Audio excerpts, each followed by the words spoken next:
नमस्ते, हमेशा खुश रहो बिटिया। I am JVN doctor Meenakshi, assistant professor in department of Shalakya Tantra, faculty of Ayurvedic science, Jyoti Vidyapeeth women's university. Today in this session we will discuss about the Nasa robe. Before that we will discuss about the Nasa Sharir or the anatomy of nose according to the Ayurveda. NASA शरीर का विस्तृत वर्णन शास्त्रों में प्राप्त नहीं होता।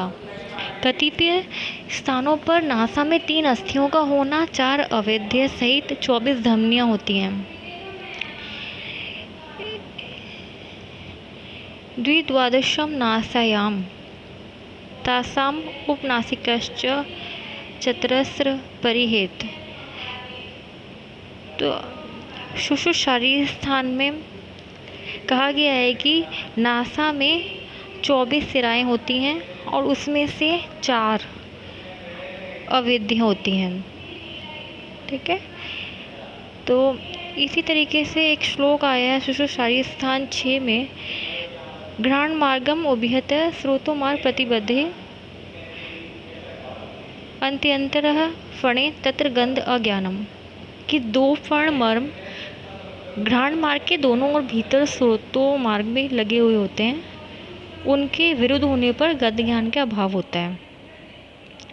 इसके बाद हम नासा रोगों की संख्या पढ़ते हैं। शुश्रुत उत्तर तंत्र 22वें अध्याय में नासा रोगों के नाम है अपीनस पूतिनस्यम नासापाके तथैव च तथा शोणितपित्तम च पूयशोणितमेव च शवथु भ्रंशथो दीप्त नासानाः परिस्रवः नासाशोषण संहिता दशेकाश्च चेरिता गदः चत्वारि अंशांसि चत्वारः शोफा सप्तर्बुदानि च प्रतिछायाश्च ये 5 वक्ष्यन्ते स चिकित्सतः। 1/3 मतास्ततं तु नासा रोग परिकीर्तितः। यानी नासा रोग सुश्रुत ने 31 बताए हैं। उनके नाम इस प्रकार है: अपीनस पुतिनस्य नासापाक नासाशोणित पूयशोणित शवथु भ्रंशथु दीप्त नासानाः नासा परिस्राव नासाशोष, 4 प्रकार के नासा अर्श, 4 प्रकार के नासा शोफ, 7 प्रकार के नासा अर्बुद और 5 प्रकार के प्रतिशय। तो इस प्रकार से सुश्रुत ने 31 नासा रोग बताए हैं।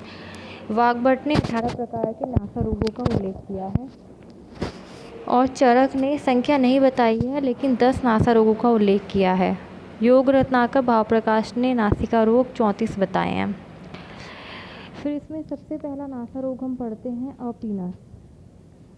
शास्त्रकारों ने पीनस और अपीनस को एक ही अर्थ में प्रयोग किया है। आनयते यस्य विधूप्यते च प्रक्लिद्यते शुष्यति चापि नासा नैवेत्ति यो गंधरसाश्च जंतु जुष्टम व्यवस्येतम अपीनसेन तच्च अनिलाश्च श्लेष्म भवम विकारम ब्रूयात् प्रतिशाय समान लिंगम। तो ये श्लोक सुश्रुत उत्तर तंत्र 22वें अध्याय में आया है। इसमें इन्होंने कहा है कि जिस रोग में नाक रुका हुआ सा, नाक से धुआं का निकलता हो, नाक गीली रहती हो तथा सभी सूख जाती है, रोगी को गंध तथा रस का ज्ञान नहीं होता है, इसको अपीनस कहते हैं तथा वह वात और कफ के प्रकोप से उत्पन्न होता है तथा इसमें प्रतिशाय के समान लक्षण पाए जाते हैं। वाग्भट ने कहा है कि बढ़ा हुआ कफ स्रोतों को रोककर अपीनस रोग करता है। रोगी घबराहट के साथ श्वास लेता है और तथा नाक भेड़ की नासावत हमेशा गीली रहती है। अपीनस का अर्थ है हमेशा गीले रहना, तथा नाक से पिच्छिल पीला पका हुआ गाढ़ा स्राव निकलता है। फिर अपीनस की चिकित्सा बताइए। पूर्वोद्दिष्टे पूतिनस्य च जंतो स्नेह स्वेदौ छर्दनम संसृश्च युक्तम भक्तम तीक्ष्णम अल्पम लघु स्यात् उष्णम तोयम धूम्रपानश्च काले। यह श्लोक सुश्रुत उत्तर तंत्र 23वें अध्याय में आया है।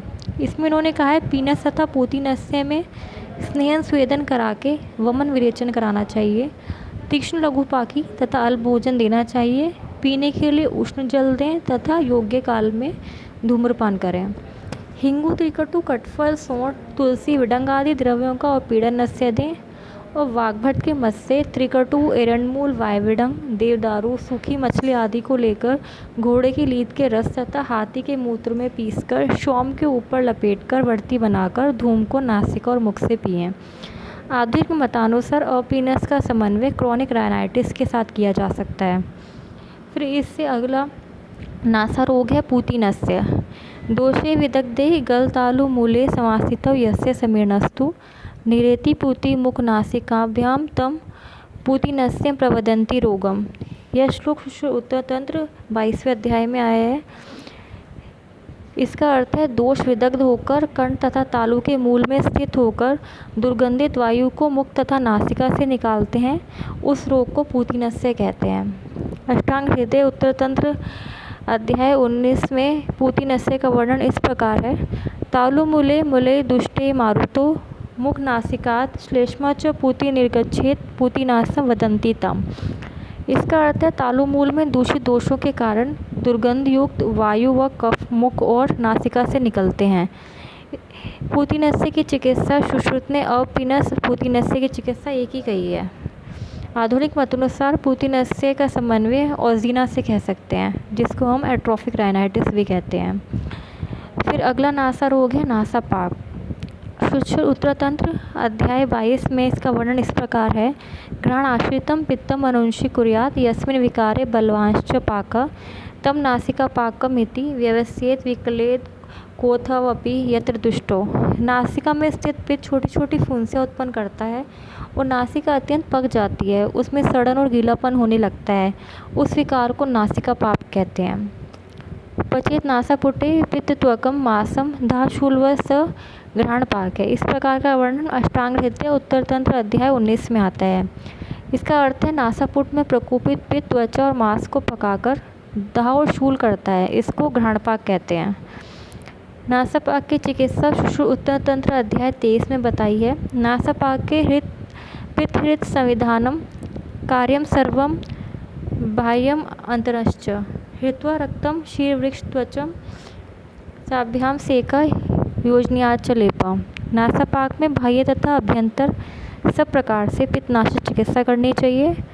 रक्तमोक्षण शीरी वृक्षों की छाल के कषाय से परिषेक तथा लेप का प्रयोग करें। इससे अगला नासा रोग है नासा शोणित पित्त। सुश्रुत उत्तर तंत्र अध्याय 22 में इसका वर्णन इस प्रकार है। चतुर्विधम द्विप्रभम द्विमार्गम वक्ष्यामि भूय खलु रक्तपित्तम। इसका अर्थ है नासागत रक्तपित्त 4 प्रकार का होता है, वातज पित्तज कफज और त्रिदोषज। 2 स्थानों में से उत्पन्न होता है, यकृत और प्लीहा। 2 मार्गों ऊर्ध्व और अधे से प्रवृत्त होता है। इसका विस्तार से वर्णन रक्तपित्त के प्रकरण में मिलता है। अष्टांग हृदयकार ने इसका उल्लेख नहीं किया है और आधुनिक मतानुसार इसे एपिस्टैक्सिस कहते हैं, दैट इज नॉइज ब्लीडिंग। अगला नासा रोग है पुएशोणेन। दोषे विदग्धे अथवा अपि जंतो ललाट देशे अभिहतस्य तेस्तु नासास्रवेत पूयम अश्रिगविमिश्रम तम पूयरक्तम प्रवदन्ति रोगम। ये सुश्रुत तंत्र 22वें अध्याय में आया है। इसका अर्थ है दोष के विदग्ध होने से तथा या अथवा ललाट देश पर आघात लगने के कारण रोगी की नासिका से रक्त मिश्रित पूय निकलता है, इस रोग को पूय रक्त कहते हैं। इसके अलावा अष्टांग हृदय उत्तर तंत्र अध्याय 19 में पुएशोणित का वर्णन इस प्रकार है। नित्यात अभिघात व पूय असृग नासिका स्रवेत तत्पूय रक्तम अभ्यात शिरोधा रुजाकरम। इसका अर्थ है तीनों दोषों के कारण अथवा अभिघात के कारण नासिका से पूय और रक्त का स्राव होता है तथा सिर में घाव और पीड़ा होती है, इस रोग को पूय रक्त कहते हैं। पूय रक्त की चिकित्सा का वर्णन सुश्रुत उत्तर तंत्र अध्याय 23 में आया है। नाड़ीवश स्यात् पूय रक्त चिकित्सा वान्ते सम्यक च पीड़म वदन्ति तीक्ष्णम धूमम शोधनम च नस्यम। इसका अर्थ है नासापूय शोणित में नाड़ी व्रण के समान चिकित्सा करनी चाहिए। वमन करा के उपीड़न नस्य दें एवं तीक्ष्ण औषधियों से धूमपान नस्य तथा शरीर का शोधन करना चाहिए। इसके अलावा अष्टांग हृदय उत्तर तंत्र 20वें अध्याय में पूय रक्त की चिकित्सा का वर्णन है। पूय रक्ते नवे कुर्यात रक्त पीनस वत्क्रियाम अति प्रवृद्धि नाड़ीवत। इसका अर्थ है नवीन पूय रक्त की रक्तज पीनस के समान चिकित्सा करनी चाहिए और रोग के अधिक बढ़ जाने पर नाड़ी व्रण के समान चिकित्सा करनी चाहिए। आधुनिक मत से इसे ट्रॉमा विद सेकेंडरी इन्फेक्शन आदि के समकक्ष रखा जा सकता है। इससे अगला नासा रोग है श्वथु। सुश्रुत ने इसके 2 प्रकार कहे हैं, दोषज और आगंतुक। दूषित शवथु का वर्णन सुश्रुत उत्तरतंत्र अध्याय 22वें अध्याय में इस प्रकार है। घृणाश्रिते मर्माणि संप्रदुष्टे यस्य अनिलो नासिक्या निरेति कफानुयातो बहुशः स शब्दस्तम रोगम आहु श्वथुम विदिज्ञाम।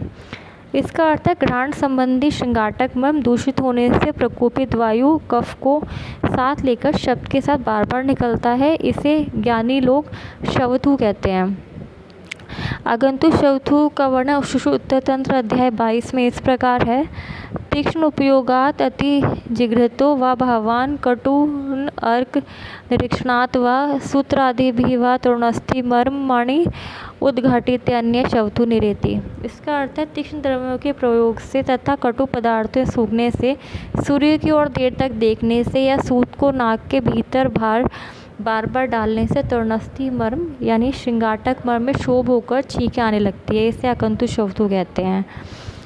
अष्टांग हृदय उत्तरतंत्र अध्याय 19 में शवथु का वर्णन इस प्रकार है। तीक्ष्ण घ्राणो उपयोग अर्क सुमित्र सूत्र तृणादि भी वात कोपि भी अन्यैव नासिका तरुणस्थिनि विघटित अनिले क्रुद्धो रुद्ध श्रृंगाटकम व्रजेत निवृत्ते कुरुते अत्यर्थम शवथुम सभृशम शवा।